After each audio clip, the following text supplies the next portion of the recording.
Over the past decade, investing has completely changed. More people than ever are choosing simple and long-term strategies, and ETFs have become one of the most popular ways to do it. They are affordable, flexible, and give you exposure to entire markets with just one investment. But what exactly is an ETF? What types are there? What kind of fees should you expect? And how do you actually go about buying one? An ETF, or exchange-traded fund, is like a basket of investments, usually made up of stocks. Instead of buying individual companies one by one, you're buying the whole basket in a single trade.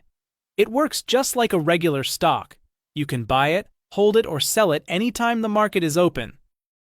To make things simple, I've divided ETFs into three main categories: by strategy, by market exposure, and by dividend type. Let's start with the first one, strategy, which breaks down into active and passive ETFs. Firstly, we have the passive ETFs, the simpler and more common option for most investors. Passive ETFs are designed to track the performance of a specific index. But what exactly is an index? An index is basically a list or a group of companies that represent a certain part of the market. Think of it like a basketball league leaderboard. The best performing teams rise to the top, and weaker teams fall off the list is always changing based on performance. In the same way, an index is continuously updated to reflect the strongest or most relevant companies in that part of the market. And one of the biggest advantages of passive ETFs is the cost. Because there's no fund manager actively picking stocks or making complex decisions every day, the fees are usually much lower than with actively managed funds. These fees are called the expense ratio, and for passive ETFs, they usually range from around 0.03% up to 0.3%. Now, you might be wondering, how do you actually pay the expense ratio? The good news is, you don't have to do anything manually. The fee is automatically taken out by the fund. A tiny amount is deducted from the ETF's value over time. You won't see a charge on your account, but the return you get is slightly reduced to account for that fee. For example, let's say you invest $1,000 in a passive ETF with a 0.05% expense ratio. That means you're paying just 50 cents per year in fees. Now, these are some of the most popular types of passive ones. US market ETFs. They typically track indexes like the S&P 500, which includes 500 of the largest and most established companies in the US. Think Apple, Microsoft, Amazon, or Google. By buying one of these ETFs, you instantly own a small piece of hundreds of leading American companies. As you can see in this map, this index covers lots of different sectors, like technology, finance, healthcare, and a lot more. This chart gives us a clear picture of how the S&P 500 has performed year by year. As you can see, most years show positive returns, marked in green, but there are some down years too.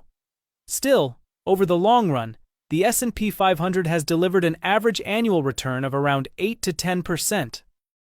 The types of investments I talk about in this video are meant for the long term. If you need access to your money in the short term, it's usually better to keep it in a high-yield savings account or something low risk. International market ETFs. These track companies based outside the US, in regions like Europe, Japan, Australia, and other developed markets. An example of a popular international ETF is one that tracks the MSCI World Index. This index includes around 1,300 companies from 23 developed countries around the world, like Japan, the UK, Canada, Germany, and many others, including 70% of the US. So even though it's called World, it focuses on developed markets and gives you exposure to a broad mix of global economies. As you can see here on the fact sheet, the largest holdings in this index are very similar to the ones of the S&P 500. This overlap shows how influential US companies are in the global market. But remember, the MSCI World also gives you exposure to other developed markets, adding valuable diversity to your portfolio. Emerging market ETFs. These focus on fast-growing countries such as India, Brazil, China, or countries in Southeast Asia or Latin America. The companies in these markets often have more room for growth, which means higher potential return, but also more volatility. Emerging markets can be great for long-term investors who are comfortable with taking on a bit more risk for the chance at higher growth. Small-cap ETFs. These ETFs track smaller companies, often ones that are just starting to grow or have high potential in niche areas. Small-cap stocks can be more volatile and react more to economic changes, but over the long term, they can also deliver strong returns. Passive small-cap ETFs let you invest in hundreds of these smaller businesses at once, without having to bet on any single company. Now, unlike passive ETFs that simply follow an index, active ETFs are run by professional fund managers who try to beat the market. That means they're actively choosing which investments to include in the fund based on research, forecasts, and strategy, hoping to get better results than just tracking an index. That might sound great. After all, who wouldn't want to beat the market? But in reality, it's not as easy as it sounds. First, performance isn't guaranteed. While some active funds may outperform the market in certain years, many struggle to consistently beat their benchmarks over the long term. And second, the fees. Because you're paying for that active management, the research, and the team, active ETFs usually have higher expense ratios than passive ones. It might be above 0.5% or even 1%. So with active ETFs, you're paying more, but there's no guarantee you'll get more in return. ETFs can also be grouped by the types of companies they focus on, like by sector or by market capitalization. There are also some ETFs that invest in companies from a specific industry, such as technology, energy, or financials. So if you believe a certain sector is going to grow, these ETFs let you invest in just that slice of the market. There are also ETFs based on the company size, like large cap, mid cap, or small cap. I recently made a cool video about it, which I will leave on the description. And just like other ETFs, these can be passively managed or actively managed, with a fund manager making the investment decisions. The fund strategy is usually indicated in its description or fact sheet, so it's always good to check. Another difference between ETFs is how they handle dividends, the payments companies make to shareholders. Some ETFs are distributing, which means they pay the dividends out to you, usually every few months. That can be nice if you want a bit of regular income. Others are accumulating, which means they automatically reinvest the dividends back into the fund. You don't see the money, but your investment quietly grows in the background. Now, here's something worth knowing. In some countries, dividends are taxed when you receive them. So, accumulating ETFs can sometimes be more tax efficient, since you're not actually getting the cash. But this depends a lot on where you live and the type of account you're using, so it's a detail worth checking out if you're not sure.